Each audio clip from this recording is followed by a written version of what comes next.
Thank you for being a valued supporter of the 10X podcast group. Your dedication means the world to us. Today, we bring you a gripping tale titled, The Widow's Revenge. Your continued support and subscription fuel our passion for storytelling, and we deeply appreciate every moment you spend with us. So, without further ado, let's dive into today's compelling narrative. Chapter 1, The Queen Behind Bars. The clinking of chains echoed through the sterile corridors of Blackwater Correctional Facility as Vivienne Hawthorne was led to her cell. The heavy iron doors slammed shut behind her, sealing her inside a stark, gray room. A narrow cot, a steel toilet, and a small window with iron bars were her only companions. The fluorescent lights above buzzed faintly, casting a pale glow over the space. Vivienne stood still for a moment, letting the reality of her surroundings sink in. It was a far cry from the luxury of Hawthorne Manor, but Vivienne wasn't fazed. She had anticipated this, planned for it even. Her imprisonment wasn't the end of her story. It was merely the beginning of a new chapter. Days passed, and Vivienne observed the prison's rhythm. Every environment had its own rules, its own hierarchy, and this place was no exception. She watched the other inmates as they walked the yard, noting alliances and rivalries. The guards, too, were part of the game, some indifferent, some cruel, and some desperate enough to be manipulated. Vivienne's first move came when she approached the cafeteria line. A towering woman named Tasha, who ruled the prison with an iron fist, shoved past her.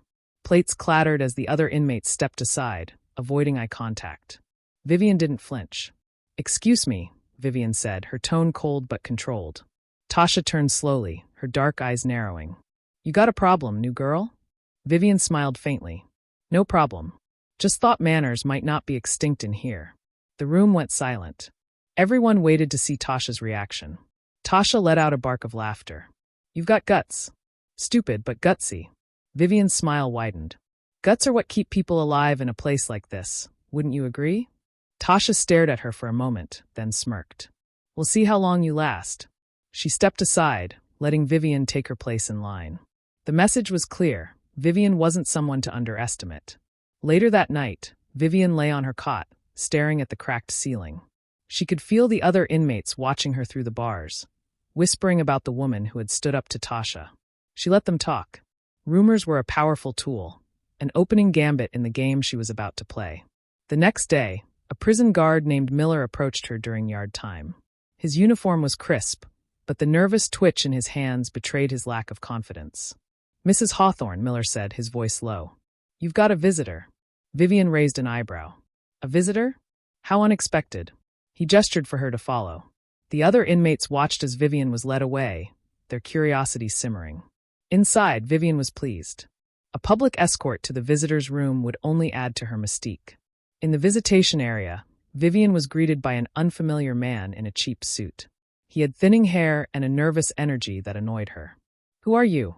Vivienne asked, sitting gracefully across from him. "Name's Baxter," the man said, adjusting his tie. Let's say, a facilitator." Vivienne tilted her head, intrigued but cautious. "And what exactly do you facilitate?" Baxter leaned in, lowering his voice. "Opportunities. I've been sent by someone on the outside who thinks you're worth investing in." Vivienne's lips curved into a faint smile. "Investing in? I'm flattered. But I don't come cheap." Baxter chuckled nervously. "They know. That's why I'm here. They want to know if you're ready to play the long game." Vivienne leaned back, her gray eyes piercing. "The long game is the only game." Baxter nodded, sliding a piece of paper across the table. "This is a starting point. Memorize it. Then destroy it." Vivienne picked up the paper and scanned it. It was a list of names, guards, inmates, and even outside contacts. Each name represented a piece of the puzzle she would use to regain her power. "This will do," Vivienne said, folding the paper neatly. "Tell your employer I'm in." Baxter stood, adjusting his tie again. "They'll be pleased. And Vivienne, they said to remind you, time is your greatest ally and your greatest enemy." Vivienne watched him leave, her mind already working. The list was her first real tool in this new environment, and she knew exactly how to use it. Back in her cell, Vivienne stared at the names until they were burned into her memory. Then she tore the paper into tiny pieces and flushed them down the toilet. The guards thought they had caged her, but they had only given her the perfect stage. The next day, Vivienne approached Tasha in the yard.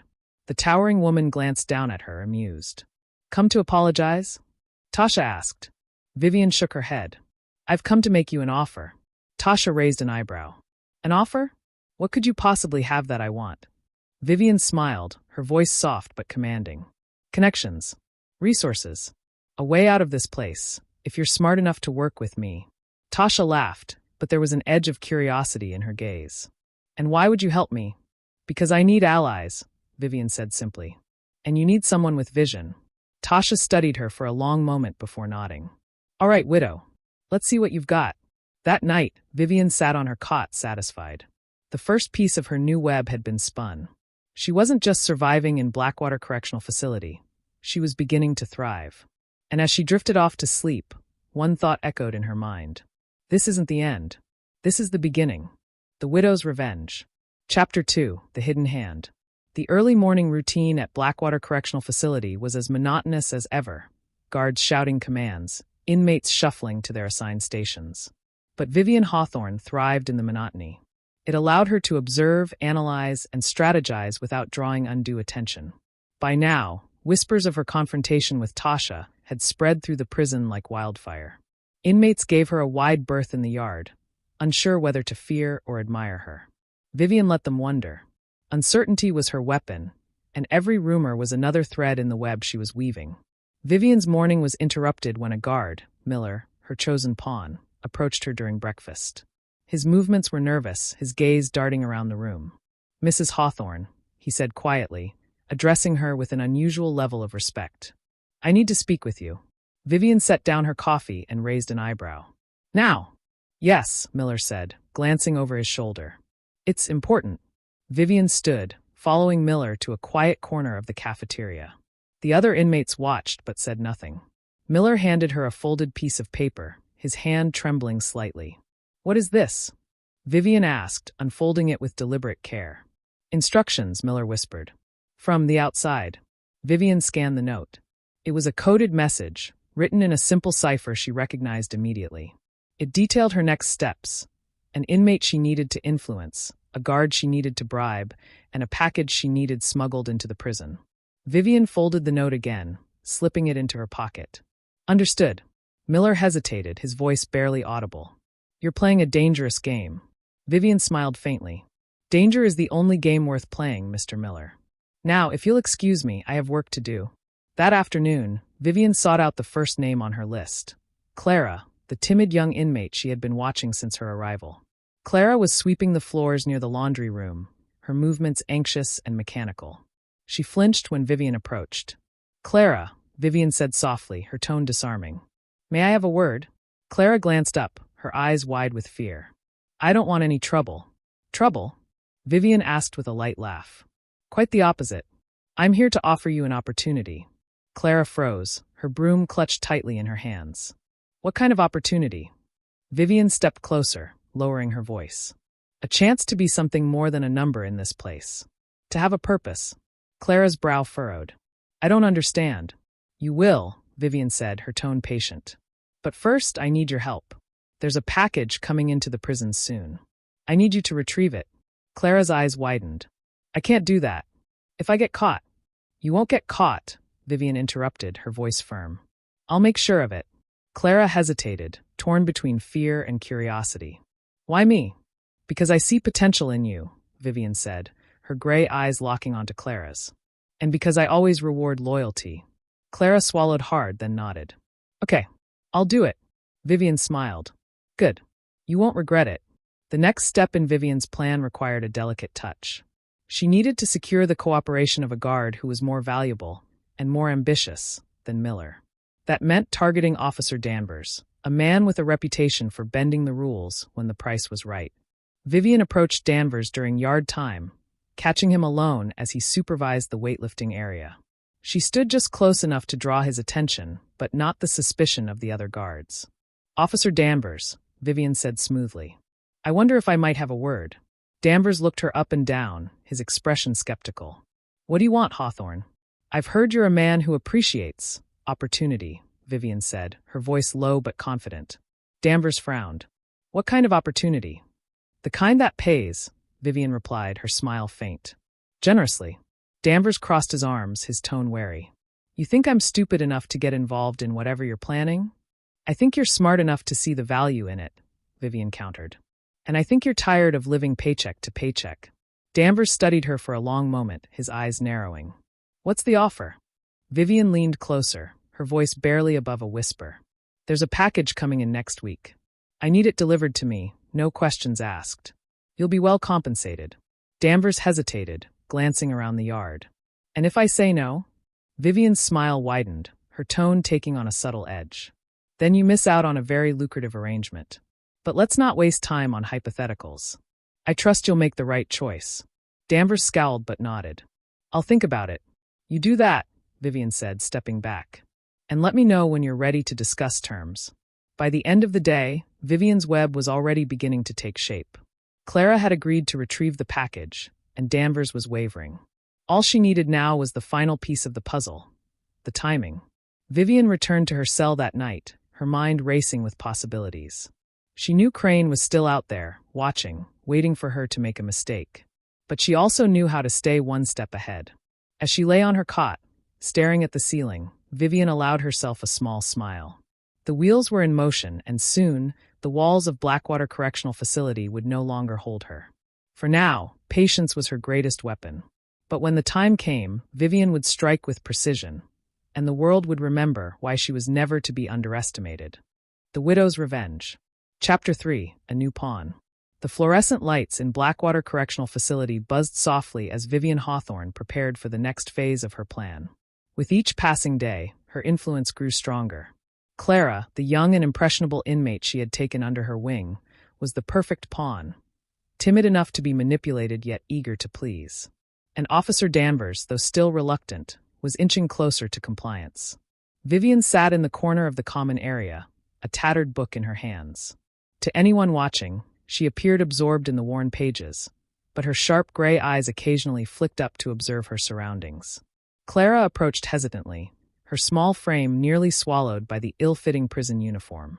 Vivienne, Clara whispered, glancing around nervously. I've got news. Vivienne closed her book, giving Clara her full attention. Go on. It's coming, Clara said, her voice trembling. The package will be here tomorrow during laundry delivery. Vivienne smiled faintly, her tone calm. Good. You know what to do.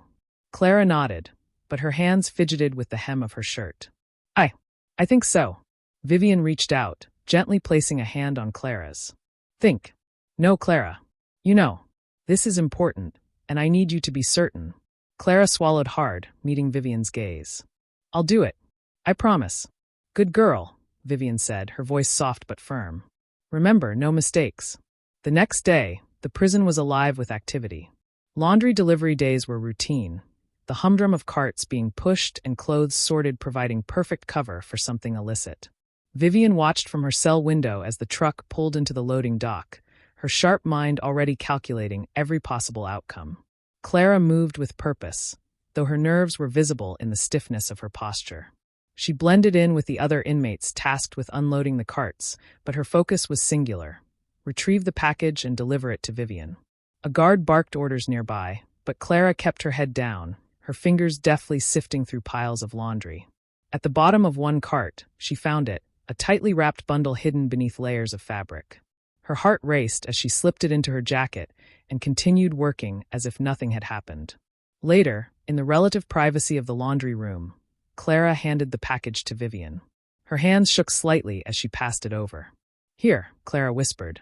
I did it. Vivienne inspected the bundle, her movements deliberate. Inside was exactly what she had requested. A burner phone, a roll of cash, and a small vial of what appeared to be a clear liquid. She nodded in approval. Well done, Vivienne said, her tone warm. You've proven yourself, Clara. Clara's face lit up at the rare praise. What happens now? Now, Vivienne said, tucking the items into her waistband, we move to the next stage. Later that evening, Vivienne approached Officer Danvers in the dimly lit hallway outside the guard's lounge. She had timed her approach perfectly, ensuring they wouldn't be interrupted. Danvers, Vivienne said smoothly, her voice low. I believe it's time we finalize our arrangement. Danvers looked around, his expression wary. What do you mean? Vivienne reached into her pocket, pulling out the roll of cash from the package. She held it up, letting the faint light catch the crisp bills. This. For your cooperation. Danvers stared at the money, his internal conflict evident. You know, if I get caught. You won't, Vivienne interrupted, her tone firm. Not if you follow my instructions. Danvers hesitated, then nodded. What do you need? Vivienne smiled faintly, slipping the cash into his hand. Access. To the phone bank. One call, no questions. Danvers pocketed the money, his expression grim. Fine. But this is the last time. Of course, Vivienne said, her voice smooth as silk. You have my word. That night, under the cover of darkness, Vivienne made her call. The burner phone buzzed faintly against her ear as she waited for the line to connect. A familiar voice answered on the other end. Vivienne, the voice said, calm but with an edge of intrigue. I was wondering when I'd hear from you. Things are progressing as planned, Vivienne replied, her tone clipped. But I need additional resources. Resources? The voice asked. You're in prison. What could you possibly need? Leverage, Vivienne said simply. There are people I need removed and others I need brought under control. The voice chuckled softly. Always the strategist. Fine. I'll make the arrangements. But remember, Vivienne, our agreement has terms. Don't overreach. Vivienne's lips curved into a faint smile. I never do. She ended the call, her mind racing with possibilities. The pieces were falling into place, and soon she would have everything she needed to dismantle the walls around her, both literal and figurative. The next day, Clara sat with Vivienne in the yard, the tension in her body replaced by a growing sense of loyalty. She looked to Vivienne not just as an ally but as a mentor, someone who saw potential in her when no one else did. Vivienne, Clara began hesitantly, why are you helping me? Vivienne tilted her head, her gray eyes studying the young woman. Because you remind me of myself. And because everyone deserves a chance to rise above their circumstances.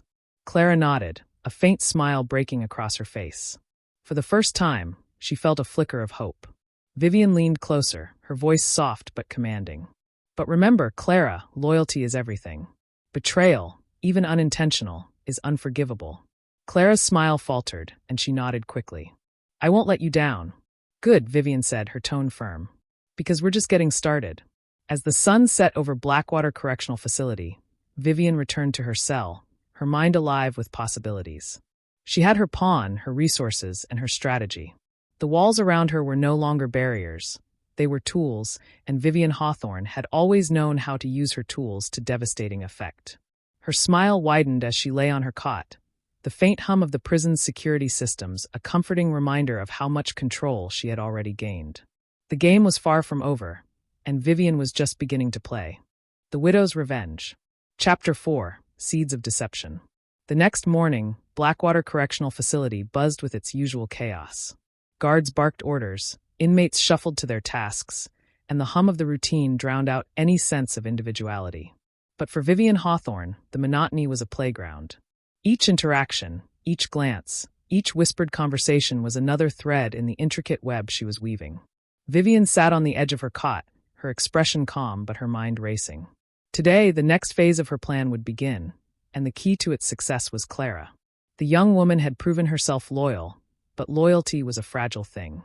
It needed to be nurtured and leveraged. In the yard, Clara sat alone, her gaze darting nervously between groups of inmates. Vivienne approached her with measured steps, her presence commanding without being overt. Clara looked up as Vivienne sat beside her, relief flashing in her eyes. Clara, Vivienne began softly, how are you feeling? Clara shrugged, her hands fidgeting with the hem of her shirt. Okay, I guess. Just nervous. Vivienne placed a reassuring hand on Clara's shoulder. That's natural. But remember, you're stronger than you think. You've already proven that. Clara nodded, her expression softening. Thanks, Vivienne. I don't want to mess up. You won't, Vivienne said firmly. I wouldn't have chosen you if I thought you couldn't handle it. Clara's face brightened at the rare compliment. What's next? Vivienne leaned in, her voice lowering to a conspiratorial whisper. There's someone I need you to talk to. An inmate named Yvonne. She's part of Tasha's crew, but she's not as loyal as she seems. I need you to plant a seed of doubt. Clara frowned. What do you mean? Vivienne's smile was faint, almost maternal. Tell her that Tasha is planning to cut her out of a deal. Make it sound like you overheard it by accident. Let her paranoia do the rest. Clara hesitated, but Vivienne's steady gaze gave her confidence. Okay, I can do that. Good, Vivienne said, her tone soothing. Remember, Clara, this isn't just about me. It's about us. Everything I do is for our future. Clara nodded, her loyalty solidifying. I won't let you down. Later that day, Clara found Yvonne in the laundry room, folding clothes with practiced indifference. Yvonne was tall and broad-shouldered, her sharp features softened only slightly by the tired look in her eyes. Clara approached cautiously, her movements hesitant but purposeful. Hey, Yvonne, Clara said, her voice casual. Yvonne glanced up, her expression wary. What do you want? I just thought you should know something, Clara said, lowering her voice. I heard Tasha talking earlier. Something about a deal. She said she didn't need you anymore. Yvonne's eyes narrowed. What are you talking about? Clara shifted nervously, playing her role perfectly. I don't know all the details. I just overheard her saying she's cutting you out. Thought you should know. Yvonne stared at Clara for a moment, her jaw tightening. Finally, she nodded. Thanks for the heads up. Clara offered a small, nervous smile before retreating. As she left the laundry room, her heart raced with a mix of fear and exhilaration. She had done what Vivienne asked, and now all she could do was wait. Back in her cell, Vivienne watched as the seeds she had planted began to take root. Yvonne's paranoia spread quickly, causing tension within Tasha's crew. Arguments broke out in the yard, and Vivienne observed it all with quiet satisfaction. Disruption was the first step toward control. That evening, Officer Danvers approached Vivienne during the shift change. His expression was tense, his voice low. We need to talk, Danvers said, glancing around to ensure they weren't overheard. Vivienne gestured for him to follow her to a quiet corner. What's on your mind, Danvers? The warden's getting suspicious, Danvers said. There's been talk about contraband coming in. If this blows back on me. It won't, Vivienne interrupted smoothly. You followed my instructions perfectly. No one suspects you. Danvers rubbed the back of his neck, clearly unconvinced. Still, I don't like this. What if the warden decides to start searching cells? Vivienne's smile was faint but reassuring. Let me handle the warden. You just stick to the plan. Danvers hesitated, then nodded. Fine. But this is the last time, Hawthorne. Of course, Vivienne said, her tone sweet but dismissive. Now go. We wouldn't want anyone to think we're conspiring. That night, Vivienne made another call on the burner phone, her voice calm and controlled as she spoke to her contact on the outside. Everything is progressing as expected, she said. But I need you to escalate the timeline. The voice on the other end was cautious. Escalate? That's risky. Risk is irrelevant, Vivienne replied. I'm in control. Just do as I've asked. The line went silent for a moment before the voice responded. Fine. But if this backfires? It won't, Vivienne said, cutting them off. Good night. She ended the call and leaned back against the wall, her mind racing. The pieces were falling into place, but there was still more work to be done. The following morning, the tension in the prison reached a boiling point. Yvonne confronted Tasha in the yard, accusing her of betrayal. Their argument quickly turned physical, drawing the attention of the guards. As the chaos unfolded, Vivienne watched from a distance, her expression calm but satisfied. The power dynamic was shifting, just as she had planned. By the end of the day, Tasha's crew was fractured, and Vivienne's influence had grown stronger. Clara returned to her cell that evening, her eyes wide with a mix of fear and awe. Vivienne, Clara said breathlessly. It worked. They're turning on each other. Of course it worked, Vivienne said, her tone cool. Now we move on to the next phase. Clara nodded, her loyalty unwavering. What do you need me to do? Vivienne smiled faintly, her gray eyes glittering with calculated intent. Be patient, Clara. The game is just beginning. As the lights dimmed and the prison settled into uneasy silence, Vivienne lay on her cot, the pieces of her plan falling into place. Chaos was her currency, and she was a master at spending it wisely. Soon, the prison walls would be no more than a memory, and the world outside would learn that Vivienne Hawthorne was far from finished. The Widow's Revenge. Chapter 5. The Great Escape. The rising tension in Blackwater Correctional Facility felt like a pressure cooker about to burst.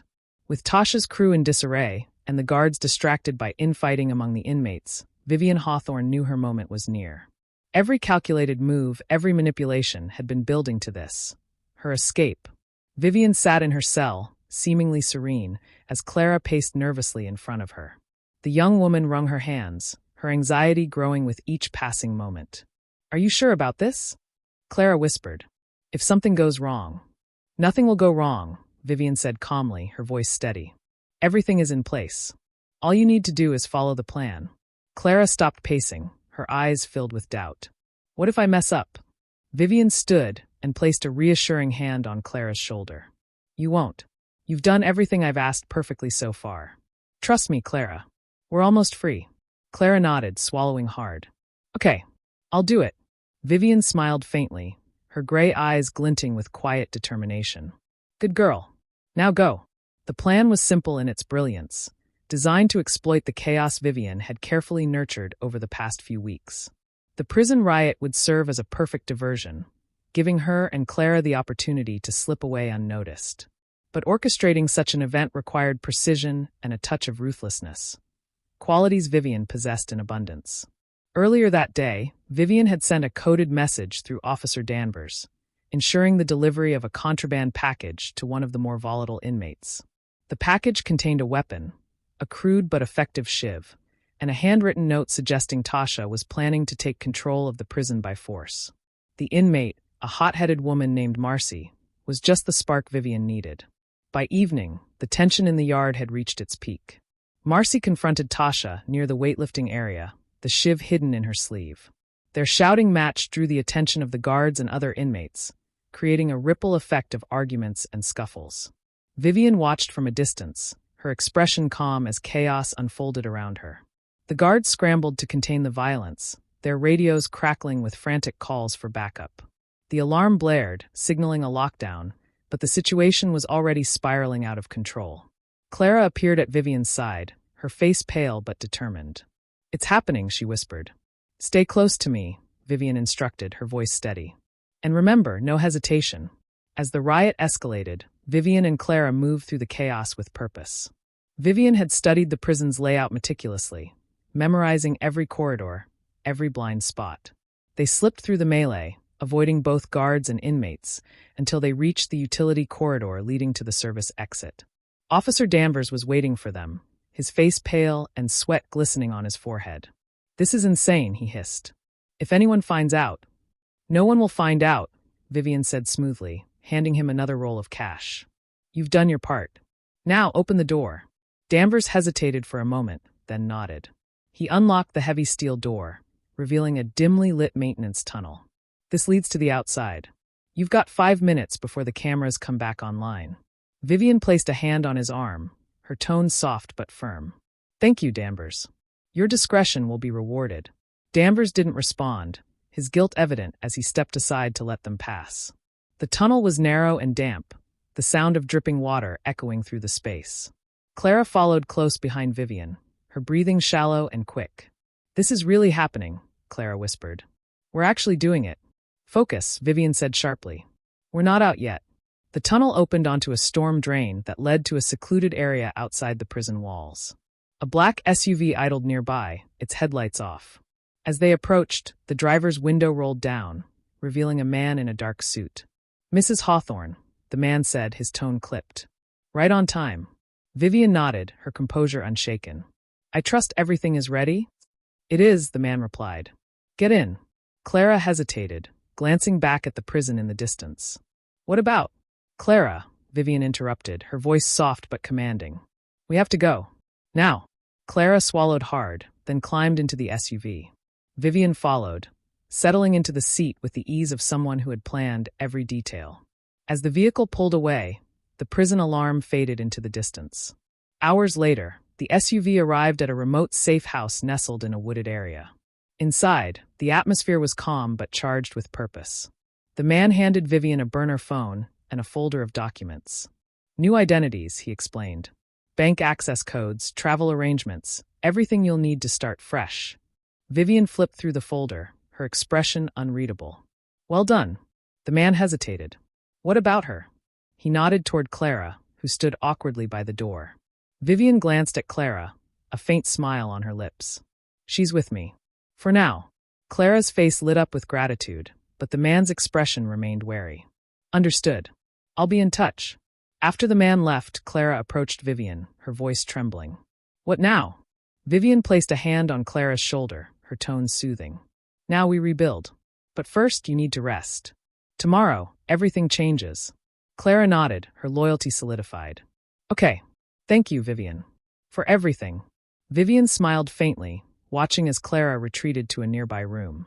Once she was alone, Vivienne's expression hardened. She picked up the burner phone and dialed a number from memory. It's done, she said when the line connected. Begin the next phase. Back at Blackwater, Detective Elijah Crane stood in the warden's office, his expression grim as the details of the riot and escape were relayed to him. Hawthorne, Crane muttered, his jaw tightening. She's out. The warden nodded, his frustration evident. She had help. This wasn't spontaneous. Crane's mind raced. He knew Vivienne better than anyone, and he knew she wouldn't simply run. She had a plan, a long game that was already in motion. She won't stop, Crane said, his voice low. Not until she gets exactly what she wants. And what's that? The warden asked. Crane's eyes narrowed. Control. As the warden began issuing orders to track Vivienne down, Crane stared out the window, the storm clouds mirroring the turmoil in his mind. Vivienne was out, and the chase had begun. Far away, in the quiet of the safe house, Vivienne sat by the fire, a glass of wine in her hand. The flames danced in her gray eyes as she contemplated her next move. The walls of Blackwater were behind her, but her game was far from over. For Vivienne Hawthorne, freedom was only the beginning. The Widow's Revenge. Chapter 6. The Widow Returns. The safe house was quiet, nestled deep in the woods, far from prying eyes. Vivienne Hawthorne sat by the window, sipping her morning coffee, her sharp gaze fixed on the forest outside. The crisp air and the chirping of birds were a stark contrast to the chaos she had left behind at Blackwater Correctional Facility. But Vivienne's mind was far from serene. She wasn't merely savoring her freedom. She was strategizing her return to power. Clara entered the room, her steps tentative. She had grown more confident under Vivienne's guidance, but her awe of the older woman remained. Vivienne turned to her, offering a faint smile. Did you sleep well? Vivienne asked. Clara nodded. I did. Thank you. Good, Vivienne said, setting her cup down. We have much to do. Clara hesitated. What's the plan now? Vivienne stood, her presence commanding. The plan is to rebuild. But first, we must disappear. Hours later, Vivienne and Clara arrived in the heart of a bustling city, their appearances transformed. Vivienne now sported sleek auburn hair, her demeanor as polished as ever. Clara, dressed modestly but confidently, followed her like a shadow. The two women checked into a luxury hotel under their new identities, Elizabeth Carrington and her assistant and porter. Vivienne moved through the hotel lobby with ease, her charm disarming as she greeted staff and guests alike. She was no longer the infamous widow of Hawthorne Manor. She was a sophisticated socialite, ready to blend seamlessly into her new life. Detective Elijah Crane sat in his office, poring over reports. The escape from Blackwater had set off a nationwide manhunt, but Vivienne had vanished without a trace. Crane's frustration mounted as he stared at a map littered with dead-end leads. She's too smart to leave a trail, Crane muttered to himself. Dr. Penelope Marks entered, her expression grim. Any progress? Crane shook his head. She's gone underground. But she won't stay hidden for long. Vivienne doesn't know how to live quietly. Marks folded her arms. She's already building her next move. You know that. Crane nodded. And when she surfaces, I'll be ready. Vivienne wasted no time inserting herself into her new environment. She attended an exclusive charity gala that evening, her confidence radiating as she mingled with the city's elite. Her charm and wit captivated everyone she met, from wealthy businessmen to high-profile philanthropists. Clara watched from a distance, marveling at Vivienne's ability to adapt. She had seen the manipulative side of Vivienne, the ruthless strategist, but here, in this glittering world, Vivienne was a chameleon, a master of reinvention. By the end of the night, Vivienne had secured an invitation to a private investment club run by a man named Charles Whitmore. Whitmore was a self-made millionaire with a reputation for ambition and a penchant for secrets. Vivienne saw him as her next opportunity. Over the following weeks, Vivienne cultivated her relationship with Whitmore, attending meetings, sharing ideas, and subtly gaining his trust. She positioned herself as an astute investor, offering insights that impressed even the most skeptical members of the club. One evening, Whitmore invited Vivienne to dinner at his penthouse. The two sat by a large window overlooking the city, their conversation flowing effortlessly. You're a fascinating woman, Elizabeth, Whitmore said, his tone warm. I feel like there's much more to you than meets the eye.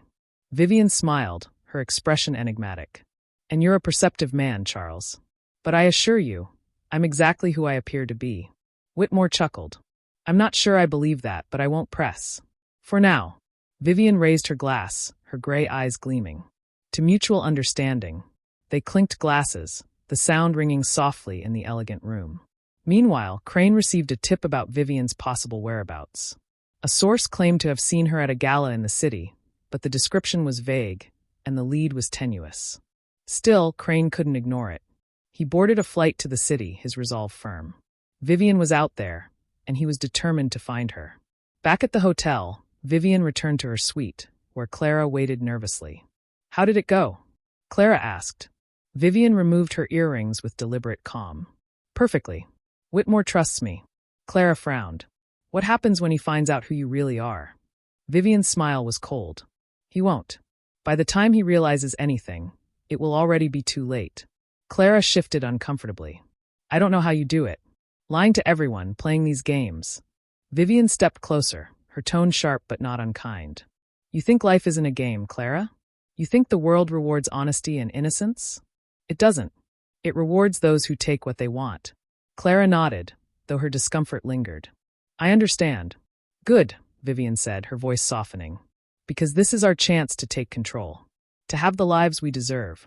That night, as Clara slept, Vivienne sat by the window, the city lights reflecting in her eyes. She thought of Crane, of Blackwater, of the countless obstacles she had overcome to get here. Each step had been calculated, each risk carefully weighed. And now, she was on the verge of something greater. The game was hers to control, and Vivienne Hawthorne never played to lose. Far across the city, Crane arrived at his hotel, his mind racing with possibilities. He didn't know where Vivienne was hiding, but he could feel her presence, like a shadow moving just beyond his reach. Their paths were set to collide again, and when they did, the stakes would be higher than ever. As the first rays of dawn broke over the skyline, Vivienne smiled to herself. Freedom wasn't enough. She wanted power, control, and revenge. And she would stop at nothing to achieve it. The Widow's Revenge. Chapter 7, The New Game. Vivienne Hawthorne stood on the balcony of her luxury hotel suite, her auburn hair glowing in the golden light of sunset. Below her, the city hummed with life, a vast network of people oblivious to the storm brewing in their midst. Vivienne held a glass of champagne, her grip firm but relaxed. Her reflection in the glass door behind her revealed not a fugitive on the run, but a woman in control, poised, calculating, and ready to strike. Inside, Clara nervously shuffled through papers spread across the suite's dining table. Vivienne had tasked her with researching Charles Whitmore's business dealings, and the sheer volume of information was overwhelming. I found a few things, Clara said hesitantly as Vivienne stepped back inside. There's a shell company registered in his name. It looks suspicious. Vivienne took the papers from Clara, her sharp eyes scanning the details. A faint smile tugged at her lips. Very good, Clara. This is exactly what I need. Clara exhaled, relieved at the praise. What are you going to do with it? Vivienne set the papers down and sipped her champagne. Whitmore is ambitious, but ambition makes men careless. He's hiding something, and I'm going to find out what it is. Once I do, he'll have no choice but to play my game. Clara frowned. What if he doesn't? What if he fights back? Vivienne's smile widened, cold and confident. Then he'll lose. That evening, Vivienne attended another private meeting of Whitmore's investment club. She wore a sleek, emerald green dress that drew every eye in the room, her presence commanding without effort. Whitmore greeted her warmly, his admiration for her intelligence and charm growing with every interaction. You've become quite the star of our little group, Elizabeth, Whitmore said, leading her to a private seating area. I simply enjoy good company and stimulating conversation, Vivienne replied, her tone smooth as silk. Whitmore chuckled. Well, you certainly bring both to the table. I'd like to discuss a project with you. Something exclusive. Vivienne's interest piqued, though she kept her expression neutral. I'm intrigued. Tell me more. Whitmore leaned in, lowering his voice. I'm launching a new venture, a tech startup with enormous potential. The kind of opportunity that could triple your investment in a matter of months. But it's not for everyone. I'm looking for serious partners. Vivienne tilted her head, feigning thoughtful consideration. That sounds promising. I'd love to learn more about the specifics. Whitmore smiled, clearly pleased. I'll send you the details tomorrow.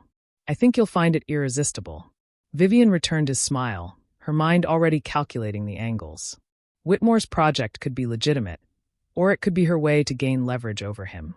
The next morning, Vivienne received the documents Whitmore had promised. She spent hours dissecting them, her analytical mind catching subtle inconsistencies. Clara hovered nearby, watching as Vivienne pieced together a puzzle hidden beneath the surface. "There," Vivienne said, pointing to a line in the financial breakdown. "This transfer doesn't add up. It's routed through the same shell company you found." Clara leaned over, squinting at the numbers. "What does that mean?" "It means Whitmore is hiding something," Vivienne replied. "And I intend to find out what." Clara hesitated. "What if he finds out you're looking into him?" Vivienne's gray eyes met Clara's, sharp and unyielding. "Then I'll turn the tables before he has a chance to react." Meanwhile, Detective Elijah Crane prowled the streets of the city, his instincts driving him toward Vivienne. The gala lead had gone cold, but whispers of a mysterious woman ingratiating herself with powerful men kept surfacing. Crane stopped at a cafe near one of the city's most exclusive hotels, his coffee untouched as he sifted through reports. Dr. Penelope Marks joined him, setting a file on the table. "You look like you haven't slept," Marks said, her tone blunt. "I haven't," Crane admitted, scanning the file. "What do you have?" "A contact of mine works in the financial sector," Marks said. "They mentioned someone matching Vivienne's description, attending high-level investment meetings. It's thin, but it's something." Crane's jaw tightened. "That's her." "It has to be." Marks nodded. "Then we need to move quickly. Vivienne doesn't leave loose ends." Crane's gaze darkened. "Neither do I." Vivienne's investigation into Whitmore deepened over the next few days. Using the burner phone and carefully chosen aliases, she contacted associates of Whitmore's, probing for information. She discovered that his startup was a front, a cover for laundering money through offshore accounts. That evening, Vivienne confronted Whitmore during a private dinner in his penthouse. The atmosphere was intimate, the city lights sparkling through the floor-to-ceiling windows. "This is lovely," Vivienne said, swirling her wine. "But I couldn't help noticing some irregularities in the documents you sent me." Whitmore stiffened, his smile faltering. "Irregularities?" Vivienne leaned forward, her gaze piercing. "The transfers through your shell company. The offshore accounts. It's all very creative." Whitmore's face darkened. "I don't know what you're talking about." "Don't insult me, Charles," Vivienne said, her tone icy. "You've been using your startup as a cover for money laundering. I admire the ingenuity, but you underestimated how closely I pay attention." Whitmore's jaw clenched. "If you think you can blackmail me—" "Blackmail?" Vivienne interrupted, her voice sharp. "Charles, I'm offering you a partnership. Imagine what we could accomplish together." Whitmore studied her, his wariness slowly giving way to intrigue. "What exactly are you proposing?" "A mutually beneficial arrangement," Vivienne said, her smile returning. "You keep your operation running, and I ensure its success, discreetly, of course. In exchange, I want access to your accounts, your network, your resources." Whitmore hesitated, then nodded. "Fine. But if you cross me—" "I won't," Vivienne said smoothly. "I always honor my deals." Back at the hotel, Clara waited anxiously for Vivienne's return. When Vivienne finally walked in, her expression was one of triumph. "It's done," Vivienne said, pouring herself a drink. "Whitmore is mine." Clara's eyes widened. "What now?" "Now," Vivienne said, her voice steady, "we use his resources to expand our reach. Whitmore is just the beginning." Clara nodded, her admiration for Vivienne growing despite her lingering fear. "You're amazing." Vivienne smiled faintly, but her thoughts were already elsewhere. The game was far from over, and every move brought her closer to the power she craved, and the revenge she sought. Meanwhile, Crane stood outside the hotel where Vivienne was rumored to be staying. His gut told him she was close, but he knew better than to rush in blindly. Vivienne was a master manipulator, and one misstep could cost him everything. "She's here," Crane muttered to himself. "I can feel it." As the city lights flickered around him, Crane prepared for the confrontation he knew was inevitable. Vivienne Hawthorne was back in the game, and this time, the stakes were higher than ever. The Widow's Revenge. Chapter 8. The Trap. The city buzzed with its usual energy, a facade of order masking the chaos beneath. Vivienne Hawthorne thrived in such environments. Her ability to manipulate the power brokers and unseen forces made her an unstoppable presence. With Charles Whitmore under her influence, Vivienne now had the resources to expand her operations, but her every move carried risk. She knew that Detective Elijah Crane wasn't far behind. Vivienne sat in her luxury suite, the city skyline sprawling before her. Clara stood nearby, holding a tablet displaying the details of Whitmore's accounts and his offshore dealings. The numbers told a story of wealth and ambition, but Vivienne's eyes were on the larger prize. "Everything's in place," Clara said hesitantly. "Whitmore trusts you." Vivienne smiled faintly, her gaze not leaving the skyline. "Trust is a fragile thing, Clara. That's why I never rely on it." Clara frowned. "Then what's the next move?"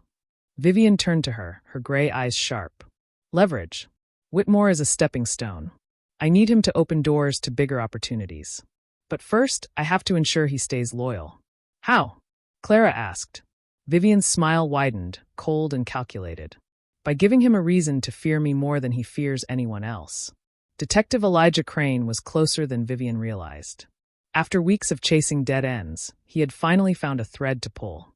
A contact at a financial institution had confirmed unusual activity linked to Whitmore's accounts. Activity that matched Vivienne's pattern of manipulation. "She's here," Crane told Dr. Penelope Marks as they reviewed the files in his hotel room. "She's using Whitmore to build something bigger." Marks raised an eyebrow. "Bigger? What could be bigger than freedom?" Crane's jaw tightened. "Power.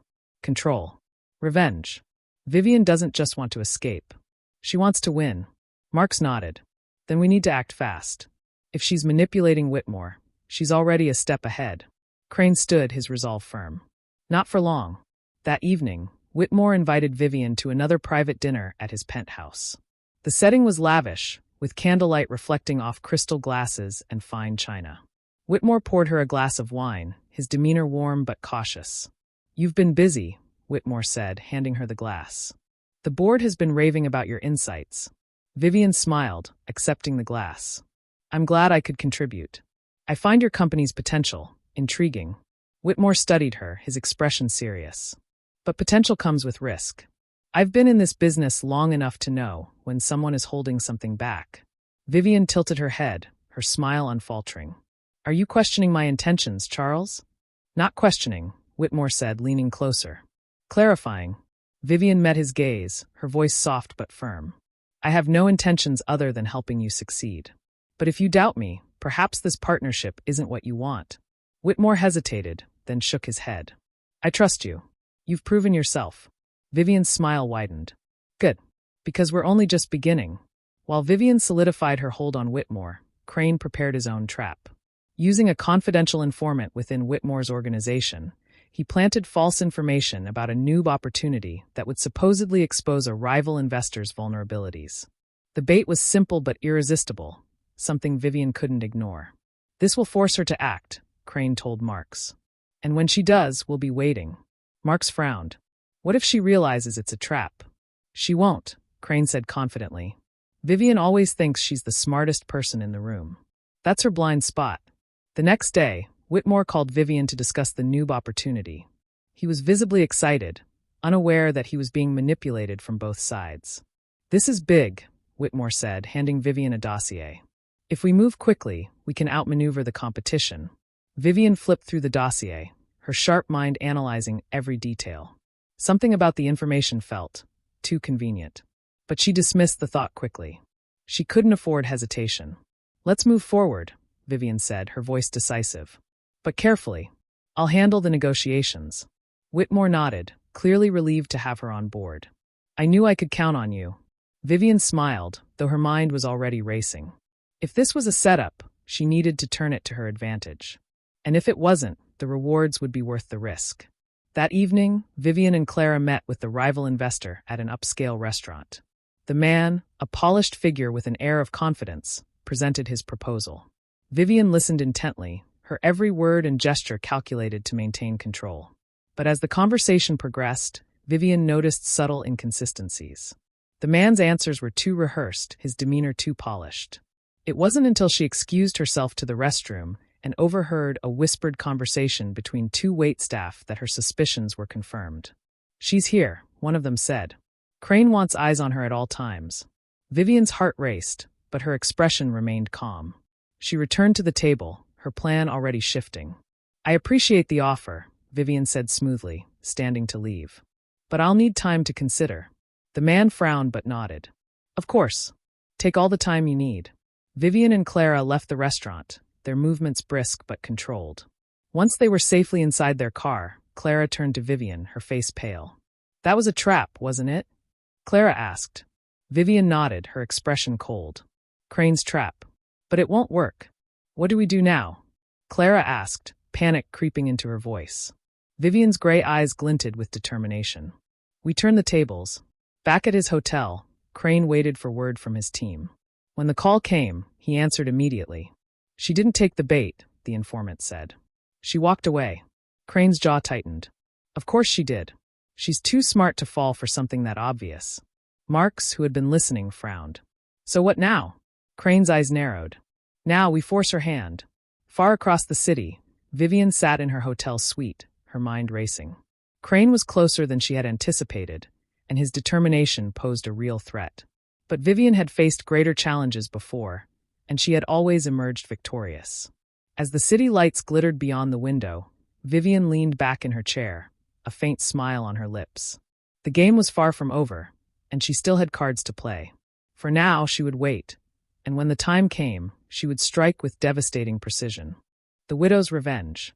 Chapter 9, The Final Betrayal. The morning light filtered through the heavy curtains of Vivienne's suite, casting long shadows on the walls. She sat at the dining table, a chessboard spread before her, each piece meticulously arranged. For Vivienne, the game wasn't just a pastime, it was a metaphor for her life. She had always played to win, sacrificing pawns, outmaneuvering opponents, and setting up the perfect checkmate. Clara sat across from her, fidgeting nervously. The events of the previous night had rattled her, and she struggled to maintain her composure. Crane's getting closer, Clara said, her voice trembling. What if he finds us? Vivienne moved a knight across the board, her expression calm. He won't find us unless we want him to. Clara frowned. You mean unless you want him to? Vivienne smiled faintly, her gray eyes glinting with quiet amusement. Exactly. Every move Crane makes, every trap he sets, only strengthens my position. He doesn't realize he's part of my plan. Clara hesitated, then nodded, though unease lingered in her gaze. And Whitmore, what if he finds out what you're doing? Vivienne's smile faded slightly, replaced by a cold determination. Then we'll handle him. That afternoon, Vivienne met with Charles Whitmore at his private office. The space was opulent, with floor-to-ceiling windows offering a panoramic view of the city. Whitmore greeted her warmly, but there was a hint of suspicion in his eyes. Elizabeth, Whitmore said, gesturing for her to sit. We need to talk. Vivienne's expression remained serene as she took her seat. Of course. What's on your mind? Whitmore leaned forward, his tone serious. I've been hearing things, whispers about you. People questioning your background, your motives. It's unsettling. Vivienne tilted her head, feigning surprise. Whispers. From whom? Whitmore hesitated, then shook his head. It doesn't matter. What matters is whether I can trust you. Vivienne met his gaze, her voice soft but firm. Charles, trust is the foundation of any partnership. If you have doubts about me, then I suggest you look at the results I've delivered. Actions speak louder than words. Whitmore studied her for a moment, then nodded slowly. You're right. I'm sorry. I just needed reassurance. Vivienne smiled faintly.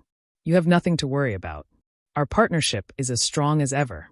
But as Whitmore turned his attention to his desk, Vivienne's mind raced. The whispers he mentioned weren't idle gossip. They were Crane's doing. He was closing in, and she needed to act quickly. Later that evening, Vivienne returned to the suite, her composure intact but her thoughts swirling. Clara sat on the couch, scrolling nervously through her tablet. Whitmore's onto us, Vivienne said, pouring herself a glass of wine. Crane's pressure is working. Clara's eyes widened. What are we going to do? Vivienne sat beside her, placing a reassuring hand on Clara's shoulder. We adapt. Whitmore is valuable, but he's not indispensable. If he becomes a liability, we cut him loose. Clara swallowed hard, nodding. And Crane? Vivienne's lips curved into a faint smile. Crane is playing his role perfectly. But soon, it'll be time to end the game. The next day, Crane received a tip from one of his informants. A source within Whitmore's company claimed that Vivienne was planning to move a significant sum of money through an offshore account, using Whitmore's resources. Crane immediately set a plan in motion, coordinating with financial regulators to freeze the account and trace the transfer. This is it, Crane told Dr. Marks as they reviewed the details. We catch her in the act, and she has nowhere to run. Marks nodded, though her expression was cautious. Be careful, Elijah. Vivienne doesn't take risks without a backup plan. If she's making a move this big, it's because she's already accounted for every possible outcome. Crane's jaw tightened. Then we'll give her an outcome she didn't expect. That night, Vivienne attended a high-profile charity gala with Whitmore, her presence as captivating as ever. She moved through the crowd with ease, charming everyone she met. But her focus was on Whitmore. He was her key to accessing the offshore account, and tonight was the night to finalize her plan. As the evening progressed, Vivienne excused herself from the main event and made her way to a private office in the venue. She logged into the account using credentials she had stolen from Whitmore, her movements swift and precise. But as she initiated the transfer, an alert flashed on the screen. Account frozen. Contact administrator. Vivienne's heart raced, but her expression remained calm. She quickly logged out and wiped her tracks, knowing the freeze was Crane's doing.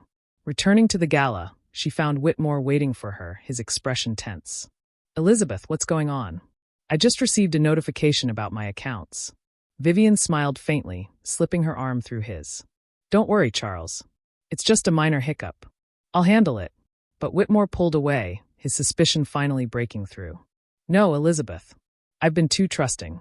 I think it's time you told me the truth. Vivienne's eyes narrowed, her voice dropping to a cold whisper. Careful, Charles. You don't want to make an enemy of me. Whitmore's face paled, but he held his ground. I think I already have. Meanwhile, Crane and his team waited at a secure location, monitoring the fallout from the account freeze. But as the hours passed, Crane's gut told him something was wrong. She's not panicking, Crane said, pacing the room. She's pivoting. We need to move now. Vivienne returned to her suite, her mind working overtime. Whitmore was compromised, Crane was closing in, and her options were dwindling. But Vivienne Hawthorne didn't crumble under pressure. She thrived on it. As Clara approached nervously, Vivienne turned to her, her voice sharp but resolute. It's time to cut ties. Pack your things. We're leaving. Clara hesitated. What about Whitmore? Vivienne's smile was icy. He's no longer useful. The chapter ends with Vivienne making one last phone call, her tone calm but commanding. Initiate the contingency plan. It's time to disappear. Far across the city, Crane stood in the cold night air, staring at the flickering lights of the skyline. He could feel Vivienne slipping through his fingers again, but he wasn't ready to give up. Not yet. The game wasn't over until he said it was. The Widow's Revenge. Chapter 10, The Widow's Gambit. The morning dawned gray and cold, the city blanketed in an eerie stillness. Vivienne Hawthorne moved with precision through her luxury suite, packing only the essentials into a discreet travel bag. Her calm demeanor masked the storm brewing in her mind. The pieces were falling into place, but the game had reached its most dangerous stage. She had everything to lose, and everything to gain. Clara watched from the corner, her eyes filled with uncertainty. Are we really leaving? She asked, her voice trembling. Vivienne zipped her bag and turned to her protégé. Leaving is the only option. Whitmore has outlived his usefulness, and Crane is too close. Staying would be suicide. Clara hesitated, then nodded, though doubt lingered in her gaze. Where will we go? Vivienne's smile was faint, almost imperceptible. Somewhere they can't follow. But first, there's one more move to make. Across the city, Detective Elijah Crane prepared for the final showdown. The account freeze had rattled Vivienne, but she hadn't taken the bait. Instead, her silence spoke volumes. It was the calm before the storm. She's planning something, Crane said, pacing in his makeshift command center. We've cornered her, and now she's going to lash out. Dr. Penelope Marks sat nearby, studying a map of Vivienne's movements. She's always been 2 steps ahead, Elijah. If we want to catch her, we need to think like her. Crane nodded, his jaw tightening. She won't run without tying up loose ends. Whitmore, Clara, anyone who knows too much. We need to protect them. Marks hesitated. You think she'll hurt Clara? She'll do whatever it takes to survive, Crane said grimly. And Clara's just another pawn in her game. Vivienne's first stop was Whitmore's office. She arrived unannounced, her presence as commanding as ever. Whitmore stood as she entered, his expression a mix of anger and fear. Elizabeth, Whitmore said, his tone strained. I've been trying to reach you. I know, Vivienne replied, her voice cold. But I've been busy. Whitmore stepped closer, his frustration boiling over. Busy. My accounts are frozen, my board is panicking, and I'm being investigated. What the hell have you gotten me into? Vivienne's gray eyes narrowed. What I've done is save you from ruin. But your incompetence has made things complicated. Incompetence? Whitmore snapped. You've been using me from the start. Vivienne's lips curled into a faint smile. And you've benefited greatly from it. Don't pretend you're a victim. Whitmore's face turned red, his fists clenching. I could expose you. Vivienne stepped closer, her tone icy. You could try. But if you do, every skeleton in your closet will come tumbling out. Your choice, Charles. Sink quietly, or burn spectacularly. Whitmore stared at her, the weight of her words sinking in. Finally, he slumped into his chair, defeated. What do you want? Your silence, Vivienne said simply. And access to your offshore accounts. Consider it a parting gift. Whitmore nodded, too broken to resist. Vivienne turned and walked out without a second glance. Back at the hotel, Clara was growing more anxious by the minute. She paced the room, glancing at her packed bag and the burner phone on the table. When Vivienne returned, Clara rushed to her. What happened? Clara asked. It's done, Vivienne said, pouring herself a glass of wine. Whitmore is no longer a problem. Clara's brow furrowed. What does that mean? It means we're free to leave, Vivienne replied, her tone dismissive. Clara hesitated, then blurted out, I don't think I can do this anymore. Vivienne froze, her glass hovering midair. She turned to Clara, her gray eyes cold and calculating. Excuse me? I can't keep running, Clara said, her voice shaking. This isn't what I signed up for. I just want a normal life. Vivienne's expression softened, though her gaze remained sharp. Clara, you've come so far. Don't throw it all away now. But, Clara began. No, Vivienne interrupted, her voice firm. You're scared. I understand. But fear is temporary. Freedom is forever. Clara's resolve wavered, and she nodded reluctantly. Okay. Vivienne smiled faintly. Good. Now let's go. Meanwhile, Crane and his team raced to the hotel. A tip from an informant had finally given him Vivienne's exact location. As they ascended the elevator, Crane's heart pounded with anticipation. He had chased Vivienne for too long to let her slip away now. When they reached the suite, they found it empty, the room meticulously clean. But a single note lay on the dining table, addressed to Crane. Dear Detective, you've always been a worthy opponent, but this is my game. And I never lose. V. Crane clenched the note in his fist, his frustration boiling over. Damn it! Marks placed a hand on his shoulder. We'll find her. Crane shook his head. She's gone. But this isn't over. Far away, Vivienne and Clara boarded a private jet under new aliases. As the plane ascended into the clouds, Clara glanced nervously at Vivienne. Where are we going? Clara asked. Somewhere they'll never find us, Vivienne replied, her tone serene. And somewhere we can start over. Clara nodded, though her unease lingered. Vivienne sipped her champagne, her mind already working on the next phase of her plan. She had escaped Crane's trap, silenced Whitmore, and secured her freedom once again. But as the city disappeared beneath the clouds, Vivienne knew one thing for certain. The game was far from over. And as long as she was alive, she would never stop playing. Back in the city, Crane stood at the window of his hotel room, staring at the skyline. He knew Vivienne was out there, rebuilding her empire, plotting her next move. And he knew he wouldn't stop until he brought her to justice. The chase would continue, but for now, Vivienne Hawthorne had won. And she intended to savor every moment of her victory.